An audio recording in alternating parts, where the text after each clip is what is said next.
The morning fog had barely lifted off the grounds of Windsor Castle when the first argument of the day began. And it hadn't even been 9 o'clock yet. Princess Charlotte, 9 years old, and small in stature but enormous in presence, stood at the bottom of the grand stone staircase near the east wing entrance, with her arms crossed and her chin lifted in a way that looked eerily familiar to anyone who had spent more than 5 minutes watching her grandmother, the late Queen Elizabeth II, hold court. Charlotte had that same quality, a stillness that wasn't passive but loaded, a silence that somehow managed to be louder than most people's shouting. The 2 guards stationed at the entrance hadn't missed it. They stood at their posts in their ceremonial red tunics, eyes forward, but their shoulders had stiffened in the particular way shoulders stiffen when a person is trying very hard not to react to something that's happening directly in front of them. What was happening was this. Charlotte had given an order. It wasn't, to be fair, an enormous order, not a decree issued from a throne room with trumpets and velvet cushions. It was the kind of order that a child gives when they've grown up inside a system of protocol so deep and so layered that even the children understand, in their bones, how the structure works. Charlotte had told one of the junior household staff members, a young woman named Elise, who had been working at Windsor for just over 8 months, that she needed the East Garden Gate opened before the family's morning walk. The family walked, most mornings when they were in residence at Windsor. It was one of the unspoken routines, one of the dozens of small rituals that stitched royal family life together. The East Gate opened to the path that ran alongside the old rose garden and then curved toward the long walk, and it was Charlotte's preferred route because it meant she could stop and look at the roses without anyone needing to make a fuss about it. She liked the roses. She had told Elise this. Plus, Elise had nodded and gone to arrange it. That should, TBH, have been the end of it. But Camilla had been coming down the corridor at the wrong moment, or perhaps the right one, depending on which version of events you believed later. She had come around the corner with her personal assistant, trailing behind her, carrying a leather-bound diary and a cup of tea that was sending little threads of steam into the cool castle air. Camilla had seen Elise moving toward the gate with the keyring and had stopped. She had asked, in the tone she used when she was asking a question that wasn't really a question at all, where exactly Elise thought she was going. Elise had explained. Camilla had said, very calmly and very clearly, that the East Gate would not be opened this morning. I mean, she had her reasons. Plus, there was a grounds crew working along the Rose Garden path, apparently, tending to some drainage issue that had been causing waterlogging along the lower beds. Camilla had known about it because she had been briefed by the head groundskeeper the previous afternoon. The path would be muddy, possibly disrupted, and she didn't think it was a suitable route for a family walk with children. She had already, what she said, spoken to the relevant people about using the north path instead, which bypassed the garden entirely and came out nearer the old stables. It was a perfectly pleasant walk. It was also, she noted, the sensible choice under the circumstances. All of this was reasonable. All of this was also delivered in front of the 2 guards, in front of Elise and in front of Charlotte herself, who had come around the corner 30 seconds after Camilla and had arrived just in time to hear her own instructions being reversed. Charlotte stood very still. This was the thing people who didn't know Charlotte well sometimes misread.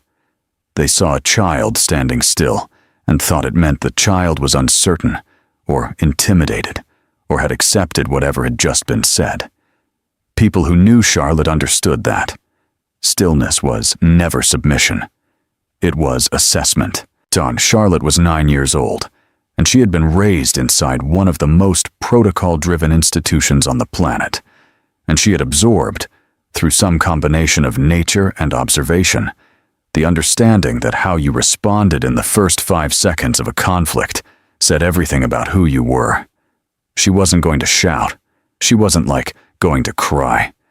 She stood there and she looked at Camilla, and the look wasn't rude. It never was. But it wasn't soft either.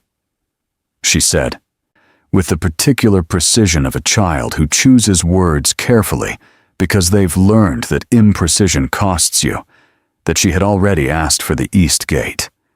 Camilla said, equally precisely, that she understood that, and that she was explaining why the East Gate wasn't the right choice today. Charlotte said that she wanted to see the roses. There was a beat of silence that the guards on either side of the entrance absorbed into their rigid posture without so much as a flicker of expression. Though one of them, the younger one on the left, had developed a very slight tension around his jaw that people who noticed details would have clocked. Camilla said that the roses would still be there tomorrow. And this, right here, was the moment that would later be replayed and turned over and examined from every angle by the people who had been present for it, and the people who had heard about it secondhand, and the people who would eventually hear about it at one remove from those people. Because what happened next wasn't what anyone had quite expected from a 9-year-old girl on a Tuesday morning in the East Corridor of Windsor Castle. Charlotte looked at Elise. She didn't look at Camilla again. And she looked at Elise, and she said, still in that measured, quiet, completely controlled voice, that she had given her instructions, and she would like them to be carried out. It wasn't a tantrum, which it wasn't a scene.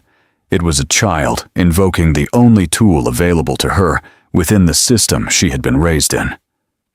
The weight of the instruction she had already given, issued first, issued clearly, issued through the correct channel. She had spoken to Elise before Camilla had entered the corridor. The order had been given. Charlotte wasn't escalating. She, I guess, was, in the most technical sense possible, simply declining to accept that her order had been superseded. Elise stood in the middle of the corridor, with the key ring and the expression of a person who has just realized they're standing on a fault line. Camilla was quiet for a moment. The tea in the cup her assistant was holding had stopped steaming. The morning air in the corridor was cool and very still. Outside, somewhere on the grounds, there was the distant sound of machinery, presumably the grounds crew, their drainage work, and birds, because there were always birds at Windsor, regardless of what the humans were doing. Then Camilla said, not unkindly, that she appreciated Charlotte's instructions, and that she understood Charlotte had a preference, and that nonetheless, as the decision affected the safety and comfort of the morning walk for everyone, she was directing Elise to use the north path. She said it gently, which she said it firmly. She pretty much didn't raise her voice.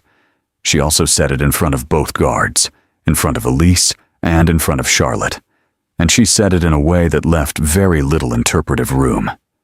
Charlotte looked at the floor for exactly 1 second, not in defeat, but in the way a chess player looks at the board when they're recalibrating. And then she looked back up. She said, I guess, she would be speaking to her father. And then she turned, and she walked back down the corridor the way she had come, and she didn't slam any doors or raise her voice or give any visible indication that she was upset beyond the set of her shoulders, which were, for a 9-year-old, remarkably square. Elise looked at Camilla. Now Camilla looked at the space where Charlotte had been standing. The younger guard's jaw relaxed by precisely 1 millimeter. What had just happened was small on the surface and not small underneath. Charlotte basically hadn't won the immediate argument. The East Gate question would be settled by whoever had the authority to settle it. And in this particular moment, Camilla had wielded that authority clearly and without ambiguity. But Charlotte had done something more lasting than win a skirmish. She had refused to accept the premise that Camilla's intervention invalidated her own instruction. She had basically stated her case, held her ground without theatrics, and then escalated through the correct channel, her father, rather than collapsing into a child's emotional reaction that could be dismissed or managed. She had, in other words, played it exactly the way someone who understood institutions plays it. Whether she had learned this consciously or simply absorbed it from years of watching the people around her deal with exactly these kinds of hierarchical moments was impossible to say. Probably both. Charlotte had grown up watching her father navigate the space between his own instincts and the demands of the institution with varying degrees of success. She, I think, had watched her mother do it with a kind of practiced grace that made it look effortless even when it clearly wasn't. And she had watched her grandmother do it for the entirety of Charlotte's conscious life, and her grandmother had been by any measure the supreme practitioner of exactly this art. The art of holding your position without giving anyone a visible handhold to argue against. Charlotte was 9. She had been practicing, whether she knew it or not, for 9 years. Back in the corridor, Camilla handed her empty cup to her assistant and said something quiet that the assistant noted down in the leather diary. Then she continued on her way, her pace unhurried, her expression composed in that particular way it was always composed in the castle. Not warm, not cold, but held, contained, occupying exactly the space it was meant to occupy, and no more. Elise, to be fair, stood for another moment with the key ring, and then, when no further instruction came, on she went and put it back on its hook. The east, I guess, gate stayed closed. The roses waited. Prince William was in his private study on the 2nd floor when Charlotte knocked. He was on a call, something to do with one of the Earthshot prize initiatives, by the sound of the discussion that was audible even through the closed door, and he paused it when he heard the knock, because he knew Charlotte's knock. It had a particular quality to it, and a controlled firmness that wasn't anything like the drumming knock of Prince George, or the light, almost questioning tap of Prince Louis. Charlotte's knock said, "I'm here, I've something to say, and I'm going to wait until you hear it." He told her to come in. She came in. She stood, I think, in front of his desk, and she told him, in sequence and without embellishment, exactly what had happened in the corridor. Sort of. She didn't editorialize. She didn't cry. She presented the facts with the clean, unadorned delivery of someone who has thought about what they're going to say before they say it, and has decided that the facts, on their own, are enough. William listened, and when she finished, he was quiet for a moment. Then he asked her, and this was a thing people who watched William parent hadn't did before.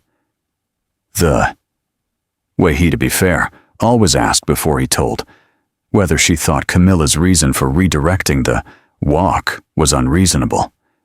Charlotte thought about it, which she said no. She said she understood about the grounds crew and the mud and the drainage. She said she understood that Camilla's reasoning was practical. William nodded. Then he asked her what, specifically, she felt was wrong about what had happened. And Charlotte, 9 years old, standing in her father's study in Windsor Castle, with the morning light coming through the high windows, said, she told Elise in front of the guards. After I'd already given my instructions, and William looked at his daughter for a moment. Actually, then he said, yes, that part matters. He didn't say more than that, at least not immediately, but the acknowledgement sat between them with the particular weight of a thing that's true and known, and doesn't need elaboration to be felt. Charlotte hadn't been wrong about her preference for the East Gate. She had also not been wrong that the manner of the Overrule, public, direct, was in the presence of household staff and ceremonial guards, had done something beyond simply redirecting a morning walk. It had done something to the architecture of how instructions moved in the household, and Charlotte, at 9, had understood that instinctively, even if she couldn't have articulated it in those terms. William said he would speak to Camilla. Charlotte nodded. She thanked him and left. Outside the study door, she stood in the hallway for a moment. Well, and then she straightened her cardigan, and she went to find Louis, because Louis had been asking about the horses all morning, and she had promised him she would come with him to the stables.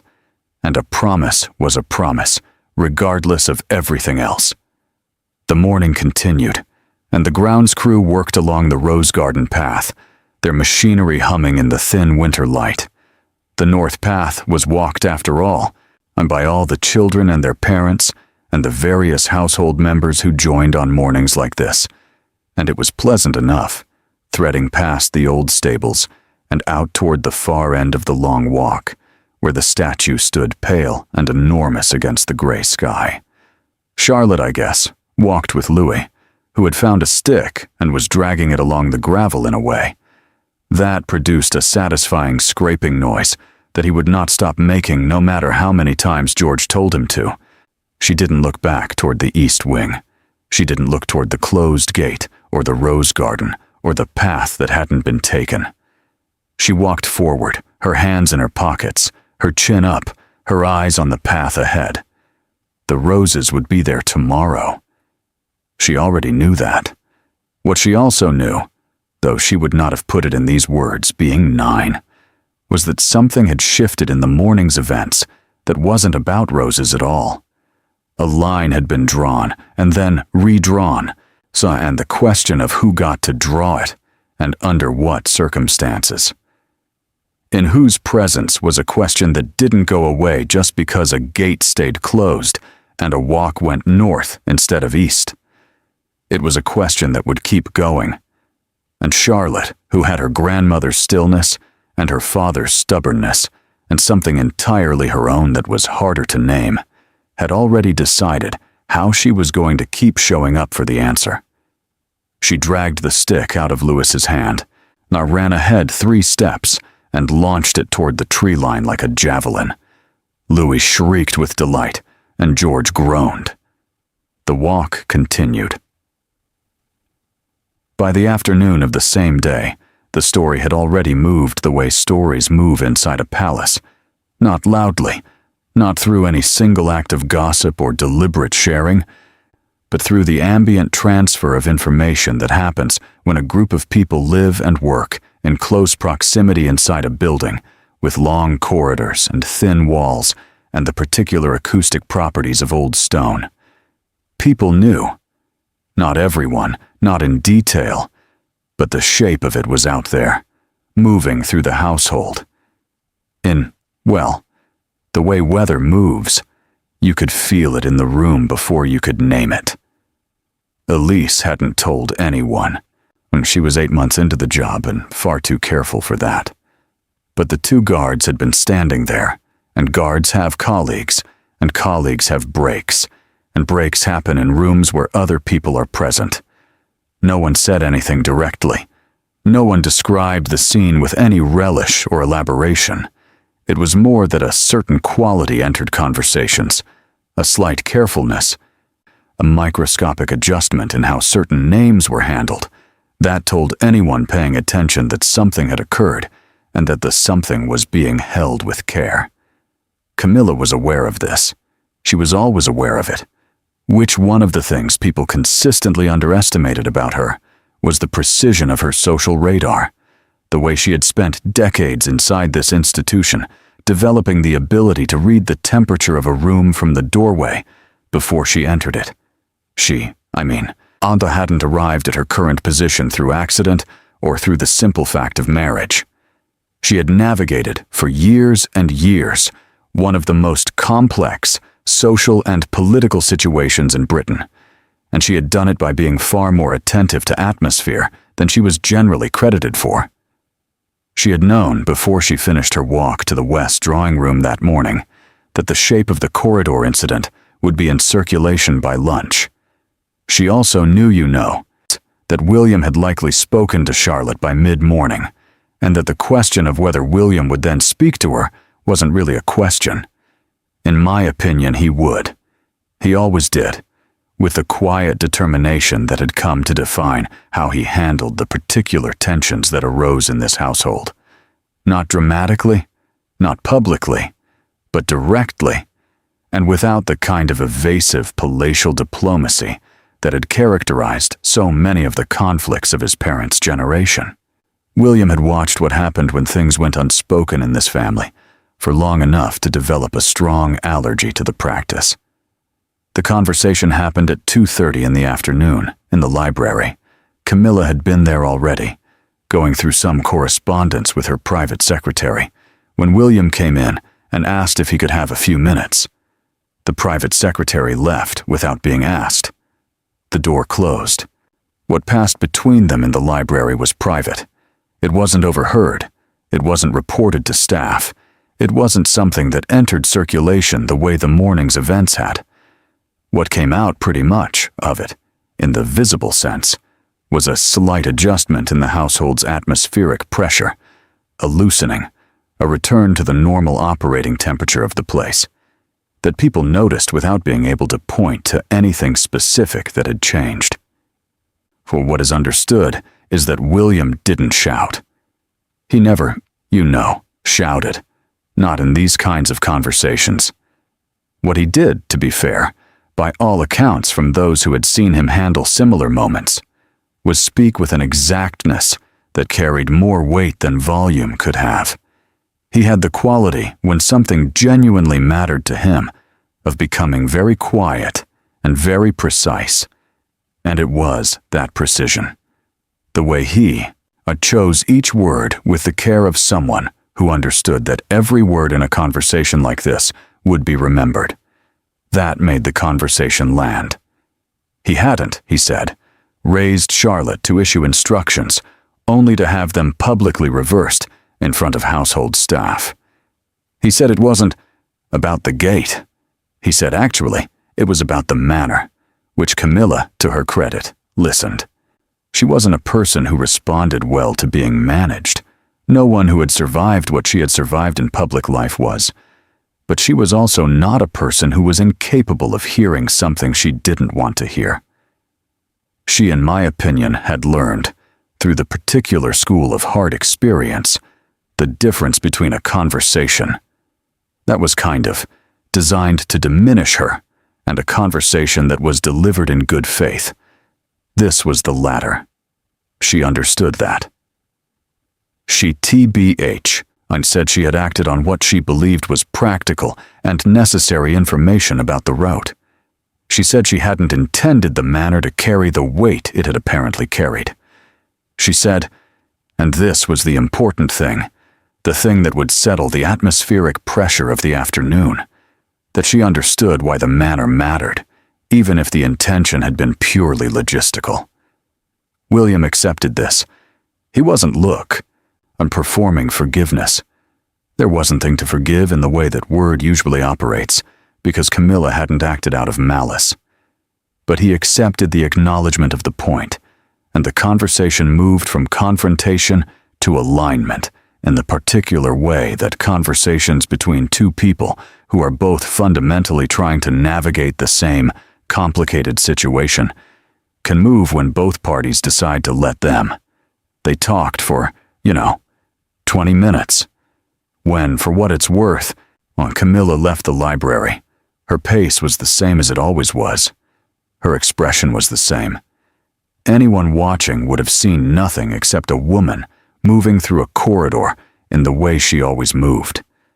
But to be fair, there was something in the small adjustments, the way her shoulders had dropped a fraction of an inch, the way. She greeted the footman she passed with slightly more warmth than her usual measured acknowledgement, that said the conversation hadn't been nothing. Meanwhile, Charlotte was in the stables. She pretty much had gone with Louis as promised, and they had spent an hour and a half in the company of the horses, which were, in Charlotte's assessment, reliably better company than most humans on difficult days. She had grown up around horses the way all the Windsor children had. It was one of the through lines of the family, or the equine connection that ran from the late Queen down through the generations, and she found them useful in the specific way that animals are useful to people who are carrying something they can't put down. They required your attention in the present tense. A horse didn't care about what had happened in the East Corridor that morning. A horse cared about whether you were paying attention right now, in this moment, with your hands and your voice and your posture. Charlotte paid for what it's worth, attention, and she always paid attention in the stables. Louis, who was too young to carry the morning's events with him in any meaningful way, was simply delighted by everything: the smell, the sound, the sheer enormous aliveness of the animals around him. He pressed his face against the neck of the gray mare that was his current favorite, and made a noise of pure happiness that Charlotte, despite everything, found herself smiling at. George had gone back inside. George was processing things differently. He was older, 11, and he had absorbed the shape of the morning with the particular thoughtfulness that characterized him at his best. He was in his room, supposedly doing some reading, but the reading wasn't really the point. The point was, honestly, that George needed space the way Charlotte needed animals, and Louis needed motion. All three of them had learned, in the intuitive way siblings learn, to let each other have what they needed without demanding explanation. Kate was the one who came to find Charlotte in the stables. She came in quietly, without announcement, which was how Kate generally moved through these kinds of moments. Not dramatically, not with the weight of a parent arriving to have a capital C conversation, but simply appearing and being present in the way she had made into something of an art form over the years. She was good at showing up without making the showing up into an event. Charlotte noticed her mother in the doorway, registered the visit, and continued brushing the mare she was working on for a few strokes before she spoke. She said, "Did Dad talk to you?" Kate said, "He told me what happened, yes." Charlotte said, "And?" Kate came further into the stable, and she stood next to her daughter, and for a moment they were both just standing there with the horse, the warm smell of hay and the distant sound of Louis at the far end of the row, doing something with a bucket that was almost certainly inadvisable. Kate said, "You handled it well." Charlotte looked at her. Kate said, "The way you spoke to your father, the way you didn't make it bigger than it was, but didn't let it be smaller than it was either. That was the right way to do it." Charlotte was quiet for a moment, and then she said, "She still reversed it in front of everyone?" Kate said, "She did." Charlotte said, "That's the part." Kate said, "I know." She didn't add anything to that. She didn't explain or contextualize or soften. She had long understood that Charlotte didn't need things softened the way some children needed softening. She needed to feel that the thing she had perceived was real and had been acknowledged as real. To be fair, not fixed. I think, not resolved. Acknowledged. Kate gave her that. I standing in the stable in the afternoon light with the horses and the distant sound of Louis beginning to make a noise that was probably going to require intervention. Then Kate said, "She's learning too, you know, Camilla. All of this is new for her as well." Actually, Charlotte considered this. She said, "She's had a long time to learn." Kate said, "Some things take longer than others. This wasn't an absolution, and it wasn't a defense.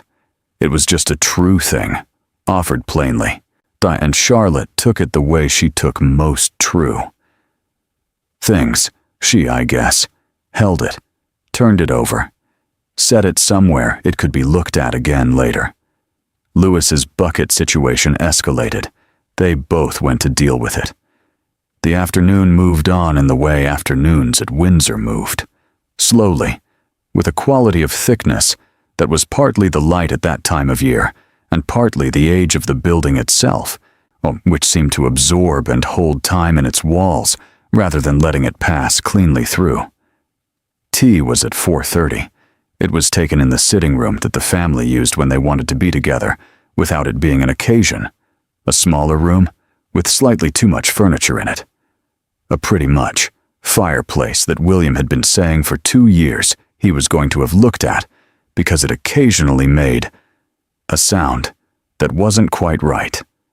The sound was there that afternoon, a low, irregular ticking that punctuated the conversation like an unreliable clock. Camilla was at tea. This wasn't unusual. She was often at family tea when they were all in residence. What was slightly unusual was the particular care with which she sat down, not stiffly, not with visible discomfort, but with the extra attentiveness of someone who is holding themselves to a standard that they've recently been reminded of. She poured tea with the same unhurried precision she always poured it. She asked George about the book he'd been reading with the same measured interest she always brought to conversations with the children. She didn't reference the morning, which nobody referenced the morning.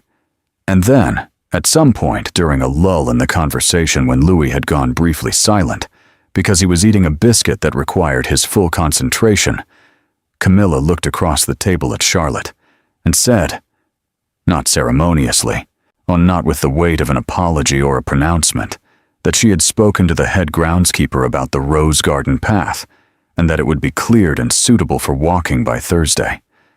She said, "I thought you'd want to know." Charlotte looked at her. She said, "Thank you."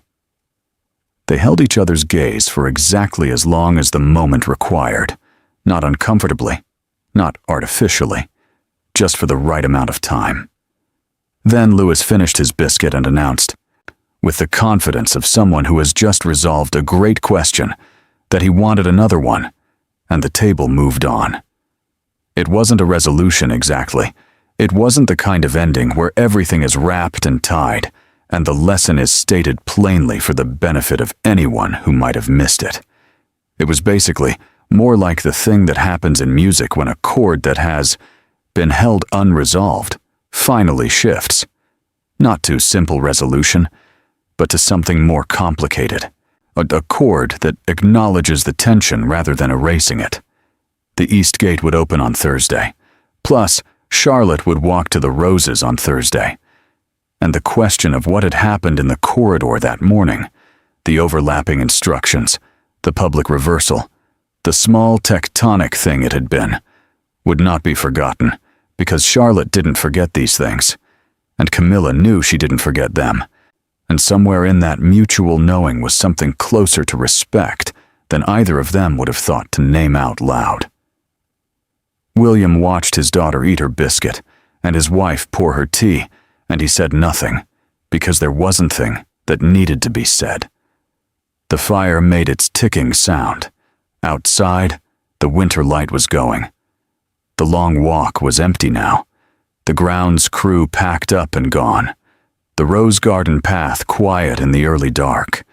And somewhere at the end of it, visible from the upper windows, if you stood at the right angle, the white statue stood at the far end of the avenue, with the composure of something that had been standing through considerably larger events than a disagreement about gates, and had found them all equally manageable. Charlotte didn't look out the window. She was watching Louis try to take George's biscuit, and George's mounting a fence, and the whole small, loud, ordinary theater of being a family in. There's a room together at the end of a day, and she was, whatever else the day had held, exactly where she was supposed to be. She reached over and protected George's biscuit before Louis could get to it. George looked at her with the pure gratitude of someone who has been saved at the last moment. Louis made a betrayed noise. Charlotte ate her own biscuit and said nothing, and let the room continue around her. Thursday came the way winter days come at Windsor. Gray-white. Quiet. With a frost on the ground that hadn't fully released by mid-morning, and a light that came sideways through the bare trees rather than from anywhere directly above. Charlotte hadn't forgotten. She hadn't mentioned it again after Tuesday tea, hadn't asked about the groundskeeper, or the path, or the drainage work, or any of the logistical threads that had comprised the original argument. She had simply waited, with the patience that was one of her least visible but most formidable qualities. And Thursday had arrived as promised, and the path had been cleared as promised, and the East Gate was unlocked at 9:30, by a groundskeeper named Derek, who had no idea he was performing any kind of symbolic act whatsoever, and would have been faintly alarmed to discover that he was. Charlotte walked to the roses alone, and not completely alone. There was always someone from the protection detail a measured distance behind, invisible enough to feel like privacy, and present enough to be reassuring. But none of the family came on this particular walk, not because they had been asked not to, but because some things are understood without being stated in this household, and the understanding was that this was Charlotte's walk, and Charlotte's roses, and Charlotte's private reckoning with a week that had held more than it had appeared to hold on the surface. The rose garden in winter wasn't what most people pictured when they thought of rose gardens. There were no blooms. The canes had been cut back to their structural essence, thorned and brown and stark against the pale sky, and the beds were dark earth, with mulch and a scattering of frost crystals along the edges. It looked, to the uninformed eye, like something waiting. Like a place that had been emptied out in preparation for something that hadn't happened yet. When Charlotte walked along the path and she looked at the rose beds, the way she always looked at things she was thinking about. Not absent-mindedly, but with a focused attention that had a particular quality to it, an observational precision that her parents hadn't used when she was very young, and that had only become more pronounced as she grew older. She stopped at the point where the path curved around the old stone wall that edged the garden's southern boundary, and she stood there for a while with her hands in her coat pockets, and the frost crunched very softly under her boots. The protection officer at his diplomatic distance watched a 9-year-old princess stand in a bare winter garden and look at the skeleton of roses with an expression that was too composed for her age and absolutely right for who she was. What Charlotte was thinking about wasn't the roses, or rather, it was the roses in the way that thinking about one thing is always, so underneath, thinking about another. She was thinking about Tuesday, which she was thinking about the corridor, and Elise with the key ring, and the 2 guards and Camilla's voice, level and reasonable and absolutely certain, redirecting the morning in front of everyone. She had played it back, as she tended to play things back, not obsessively, with the methodical interest of someone who wants to understand the full shape of an event, rather than just its surface. She had thought about Camilla's reasoning. She had thought about her own response. She had thought about her father in his study, and her mother in the stable and tea on Tuesday afternoon, and the small, calibrated moment when Camilla had looked across the table and mentioned the path and said she thought Charlotte would want to know. She had, well, thought about all of it, and what she had arrived at, standing in her father's study, then sitting in the stable, then lying awake for 20 minutes on Tuesday night before sleep arrived, was something that she couldn't have articulated cleanly, being 9, but that she understood in the way that physical knowledge works, the kind that lives below words in the body and the gut. The thing she, understood was this. Authority in this family wasn't simple. It wasn't a single line running from the top to the bottom, with everyone's position clearly marked and everyone acting accordingly without complication. It was layered and intersecting, and sometimes contradictory, and the layering wasn't a flaw in the system, but the system itself. Her great-grandmother had understood this. Her father was learning it, one with the particular difficulty of learning something that you intellectually grasp, but that feels different when you're actually living inside it every day. And Camilla was navigating something that Charlotte didn't have a complete map of yet, but that she understood enough to know was genuinely complicated in ways that went beyond Tuesday morning and East Gates and Rose Gardens. Camilla had come into this family from outside it. She had come in at a moment when the family was already fractured in ways that predated her arrival, and she had taken a position within it that was neither the position of a parent nor exactly the position of a stranger, neither warm enough to be one thing nor distant enough to be another. She had done this under a level of public attention that Charlotte, who had grown up with cameras outside every event of her entire life, could only partially imagine, because even Charlotte's experience of public life was filtered through the protective structure of being a child, and Camilla had had no such filter. She had been looked at and talked about, and judged with the comprehensive cruelty that Britain periodically applies to women who are adjacent to power, and she had absorbed it, and remained and continued to be present. And whatever else was true about Tuesday morning, that history was also true. Charlotte didn't excuse what had happened in the corridor. She wasn't, I guess, at 9, in the business of excusing things that she believed were incorrect, and she continued to believe that the manner of the reversal had been wrong. Not the content, not the practical reasoning about the grounds crew and the mud, but the public manner. The in front of everyone manner. The after I'd already spoken manner. She held that belief clearly, and without drama. And she also held, not alongside it, and not in contradiction to it, but simply coexisting with it, in the way that two things can coexist when you're paying close enough attention to let them.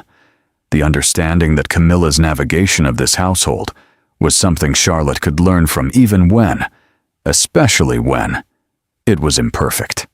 She was honestly still thinking about this when she heard footsteps on the path behind her. Not the protection, I think, officer. She knew his footsteps. No lighter and more disciplined. Actually, these were different. Slower. With a particular measured quality to them that Charlotte registered before she turned around. Actually, Camilla. She was, in her outdoor coat. Dark green, heavy, practical in the way that Camilla's outdoor clothes were always practical rather than decorative. And she was alone. No assistant, no diary.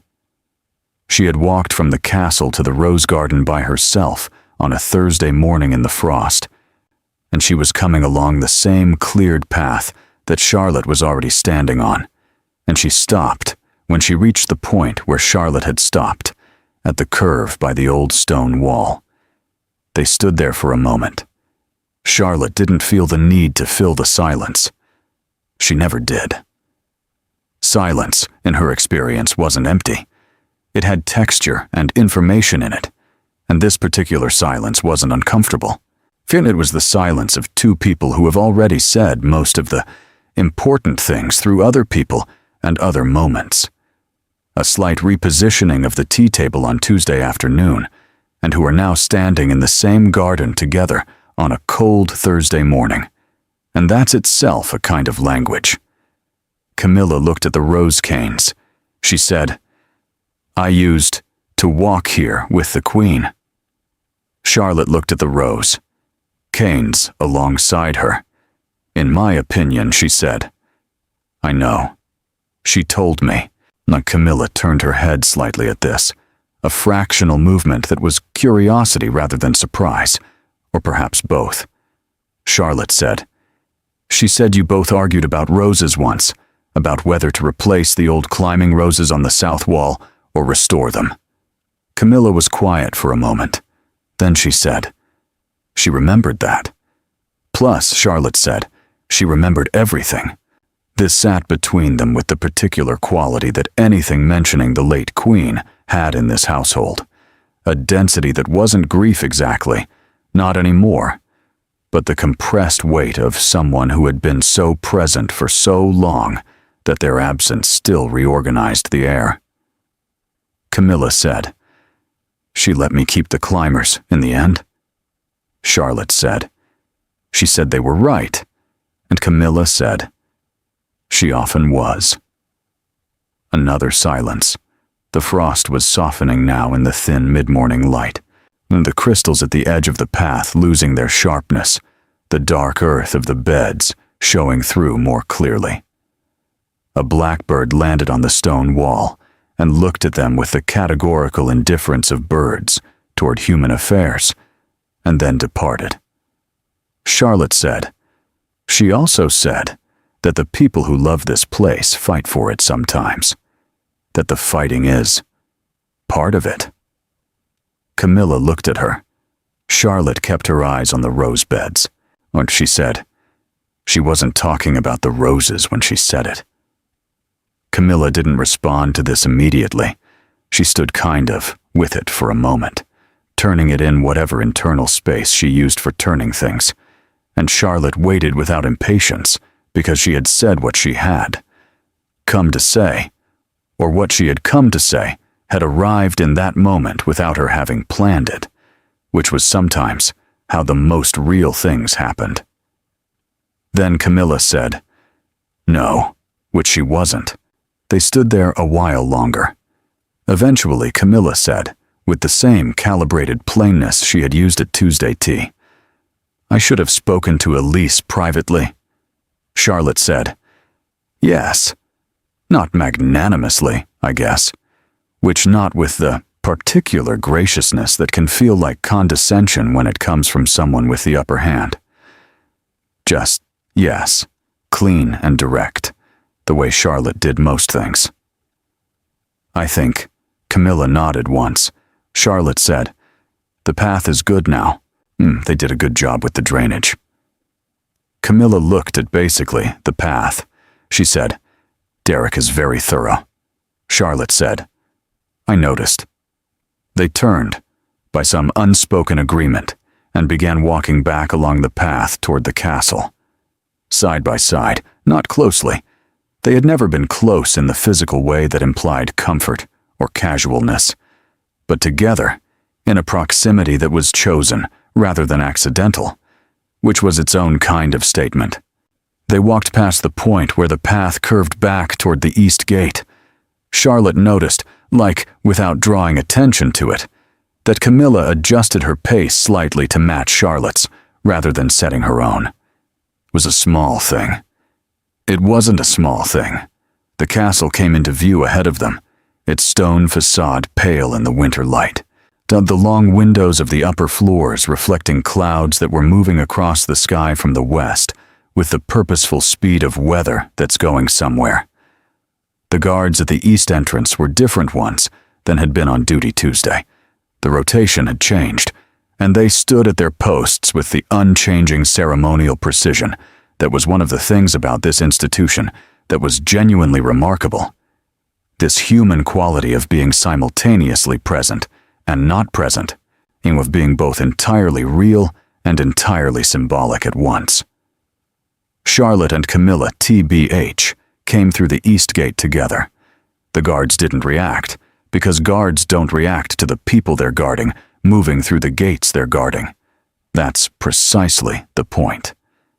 But one of them, the one on the right, tracked the pair of them in his peripheral vision as they passed, and if he had been asked later what he noticed, he might have said, if he was the type to notice and say such things, that there was something different about the way the two of them moved together than the way they usually moved separately.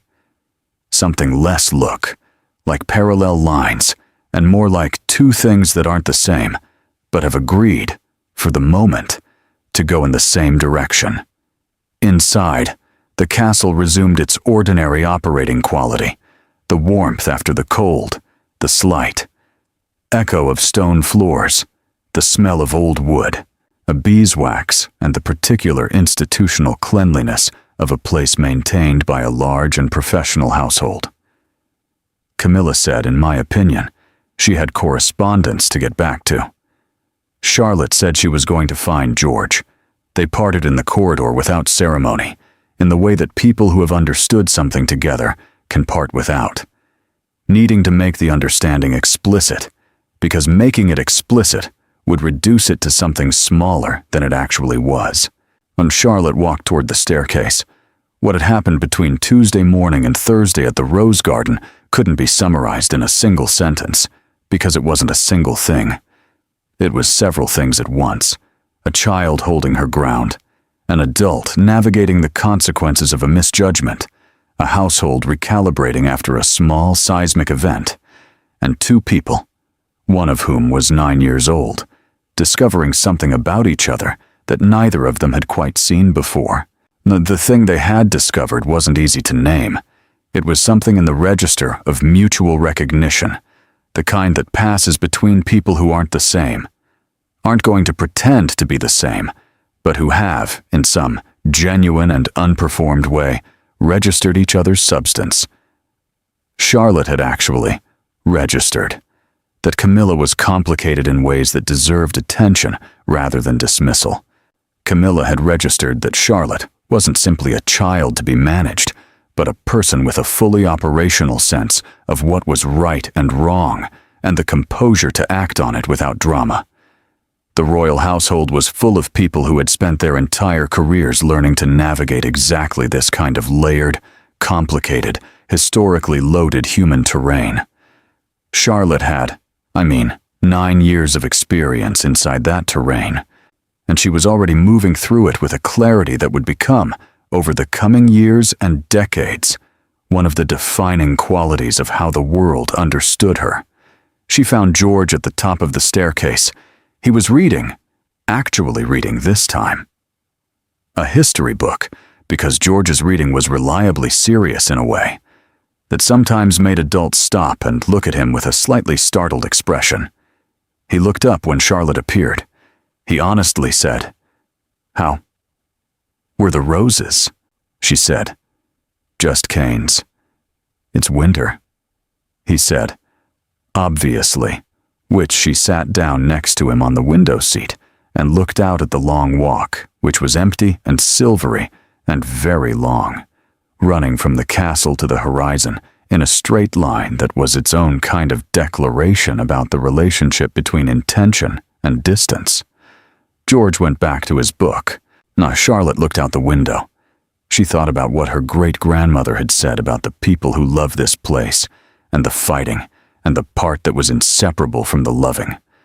She thought about the rose canes standing in the frost, leafless and structured and containing, invisible inside them, the whole architecture of next spring's growth. She thought about Camilla's pace adjusting on the path. She thought about the word yes and the way it sat when it wasn't a performance. Some outside, a thin pale sun came briefly through the clouds and illuminated the long walk all at once, the whole length of it, the way light sometimes arrives, not gradually, but all together, as if it had been waiting for exactly the right moment, and had simply been patient until that moment came. Charlotte watched it. She said nothing. There wasn't a thing that needed saying. The sun, held for a minute, maybe less. Then the clouds moved back. The walk went gray again, and silver gray and quiet, and somewhere at the very far end of it, too distant to see clearly but present nonetheless, the white statue stood in the returning shade, and continued to stand as it had always stood, facing the castle, looking toward it, steady and unwavering in the long February cold.